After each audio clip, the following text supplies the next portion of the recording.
भारत ने जिस तरह से पाकिस्तान को ठोका, घर में घुसकर ठोका, जब चाहा जहां चाहा वहां ठोका, और इसकी चर्चा दुनिया भर में।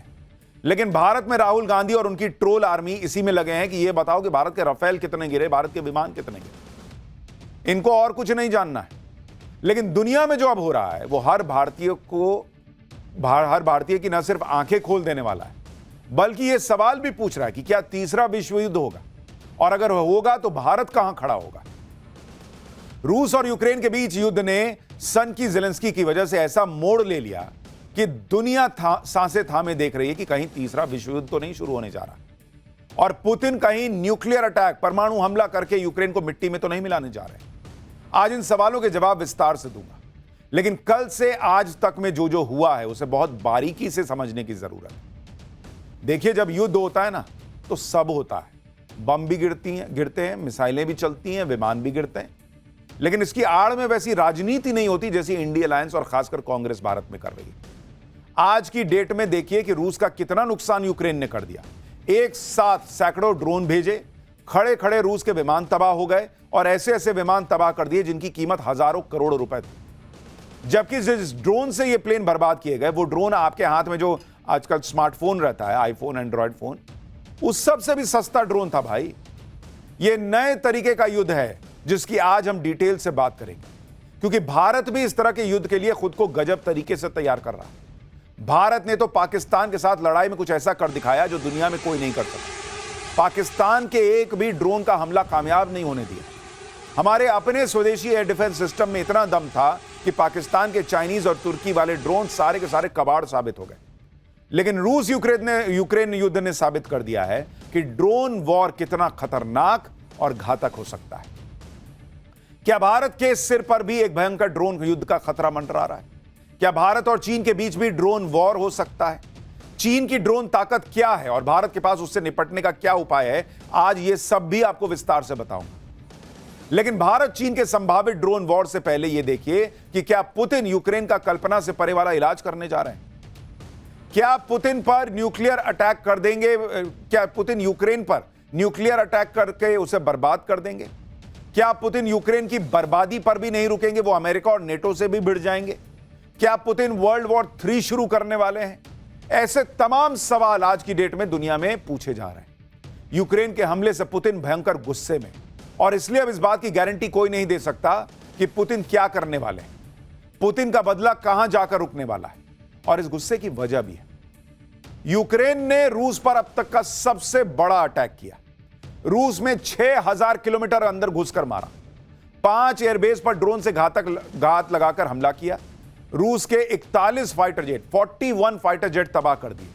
34% बॉम्बर्स फ्लीट को तबाह कर दिया। रूस को करीब 60,000 करोड़ रुपए का नुकसान हुआ कहा जा रहा है। यूक्रेन के सीक्रेट और सरप्राइज हमले में रूस के 12 सैनिक भी मारे गए हैं, यह भी कहा जा रहा है। यूक्रेन ने यह हमला रूस के एयरबेस पर नहीं बल्कि पुतिन के अभिमान पर किया है। ज़ेलेंस्की ने सीधे पुतिन की ताकत को ललकारने की बड़ी गलती कर दी, और इसलिए अब सबकी नजरें इसी पर है कि पुतिन क्या जवाब देंगे। आप यह समझ लीजिए कि अब दुनिया का भविष्य ही पुतिन के एक्शन पर टिका है। पुतिन यूक्रेन से कौन से बदला की प्लानिंग कर रहे हैं? पुतिन ने वो कौन कौन सी मिसाइलें निकालनी है जो यूक्रेन को पूरी तरह बर्बाद कर सकती है? यूक्रेन से बातचीत के बीच ज़ेलेंस्की ने रूस पर हमला क्यों किया? क्या ट्रंप को इस हमले के बारे में नहीं पता था? क्या पुतिन यूक्रेन के साथ साथ नेटो से भी इस हमले का बदला लेंगे? भारत और चीन की ड्रोन पावर की बात करना भी आज क्यों जरूरी है? चीन क्या तैयारी किए बैठा है भारत के खिलाफ? आज सब आपको बताऊंगा। लेकिन पहले आप रूस यूक्रेन के युद्ध पर भड़की नई चिंगारी का एक ट्रेलर देख लीजिए जो दुनिया के लिए बड़ा खतरा बन सकती है। जैसे नरेंद्र मोदी ने पहलगाम हमले के बाद कहा था कि ऐसा बदला लूंगा जो कल्पना से भी परे हो, वैसे ही रूस पर ड्रोन हमले के बाद पुतिन के बारे में कहा जा रहा है कि ऐसा बदला पुतिन लेने जा रहे हैं जो दुनिया ने सोचा नहीं होगा। क्योंकि रूस पर कोई छोटा मोटा अटैक नहीं हुआ।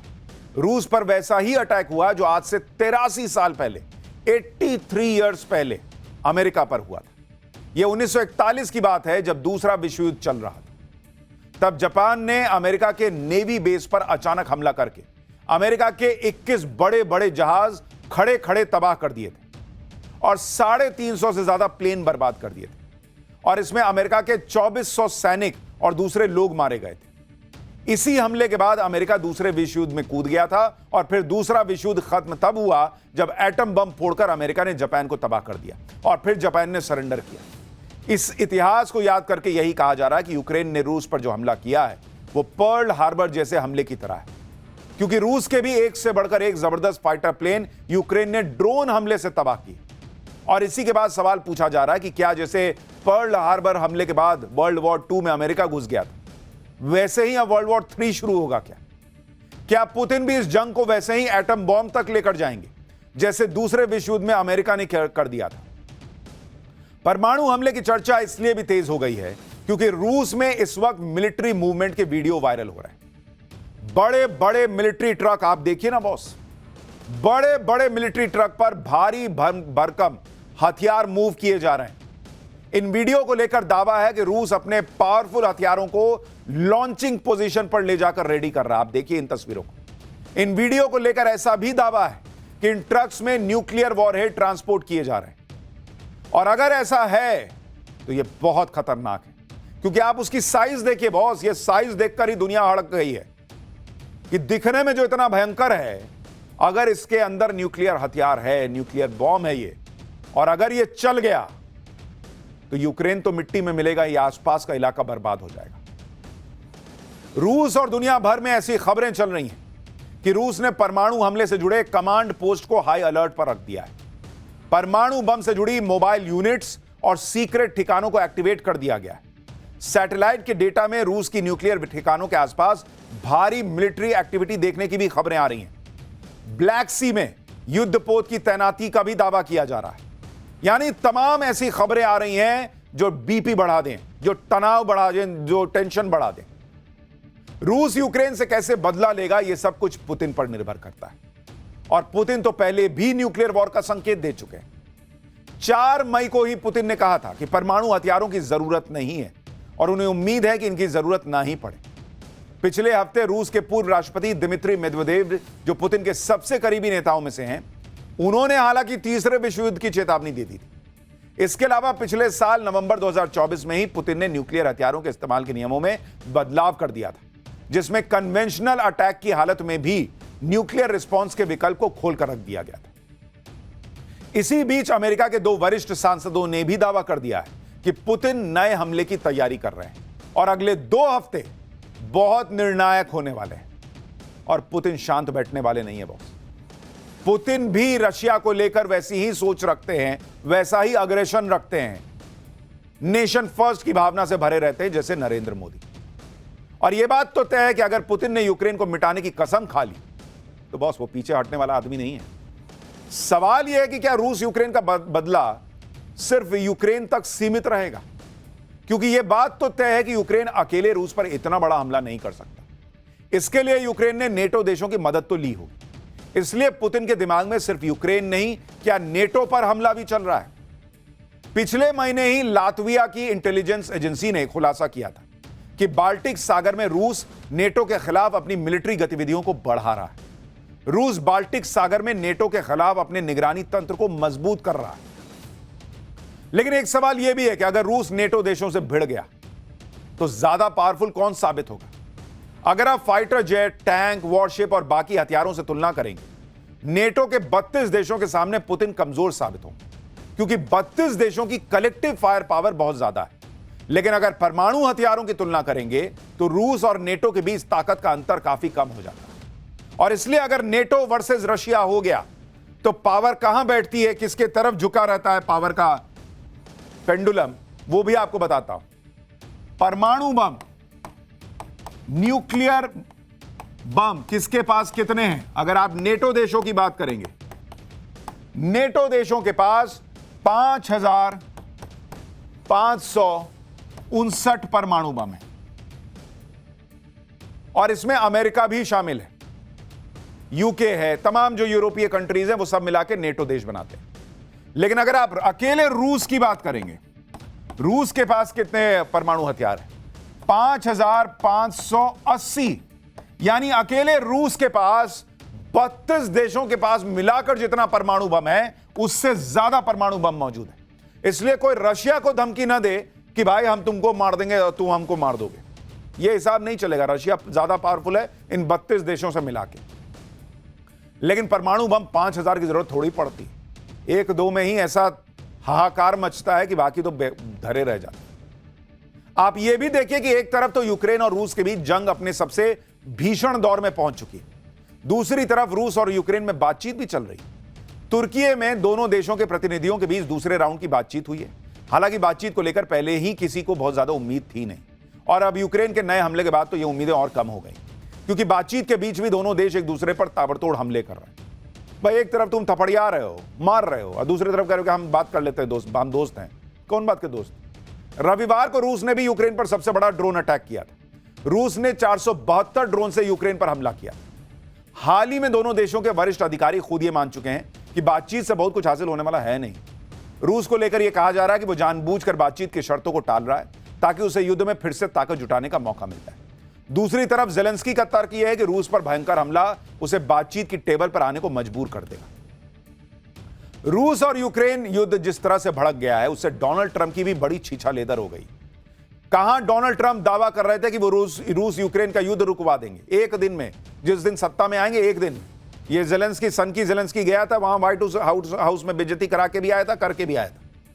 और आज देखिए कहां हालात ये हो गए कि रूस यूक्रेन एक दूसरे को मिट्टी में मिला देने पर उतारू हो गए, और ये जो दुनिया में सीज फायर के स्वघोषित फर्जी मसीहा बने घूम रहे हैं डोनाल्ड ट्रंप, इनसे कुछ नहीं हो पा रहा। ये वही डोनाल्ड ट्रंप है जो बार बार कह रहे हैं कि उन्होंने भारत पाकिस्तान का युद्ध रुकवा दिया। तो रुकवाओ ना भाई, रुकवाओ, जाओ यूक्रेन रूस का रुकवाओ। वो नहीं रुक रहा है तुमसे। भारत पाकिस्तान भी इनसे नहीं रुका था, वो भारत और पाकिस्तान ने आपस में तय करके रोका था, और भारत ने पाकिस्तान को एक मौका दिया था कि जाओ छोड़ रहे हैं, लेकिन अगली बार बहुत मारेंगे। बीच में भाई साहब कूद गए कि ना हमने रुकवा दिया।